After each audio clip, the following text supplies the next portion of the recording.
Sigurado po. I resent that statement, Mr. Chair. I resent that statement. Alam mo naman, biro lang naman yun eh. Wala yun. Mr. Chair? So,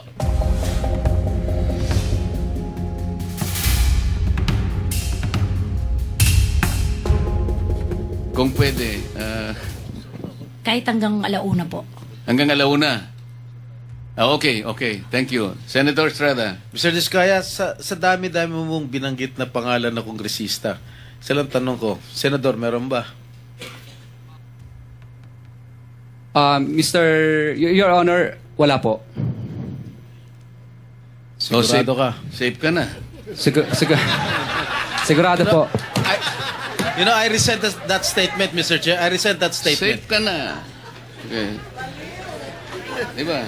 Safe na. Mr. Chair, I move that you strike off the record that Alam mo naman, biro lang naman yun eh. Wala yun. Mr. Chair? So, Senator Bato. Yeah, Mr. and Mrs. Diskaya, dito sa paragraph 10 ng inyong sinumpa. So dito sa apat na proyektong ito, magkano ang, ito ghost ito eh, magkano ang napunta sa inyo?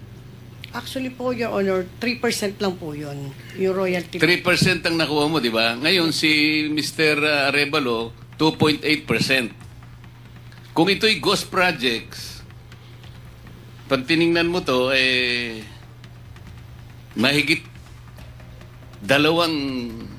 halos 300 million ang pinag-uusapan dito eh. Kung 3% ka lang, 2.8% si Arevalo, napupunta yung karamihan dito.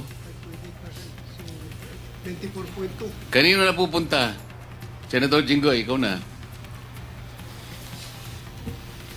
Nawala ito rito, singit ka kasi nasingit eh. Bumabawi ka talaga. Hindi, pero importante yung direksyon niya. Kailangan malaman kanino napunta talaga yung pera. Sige, boss.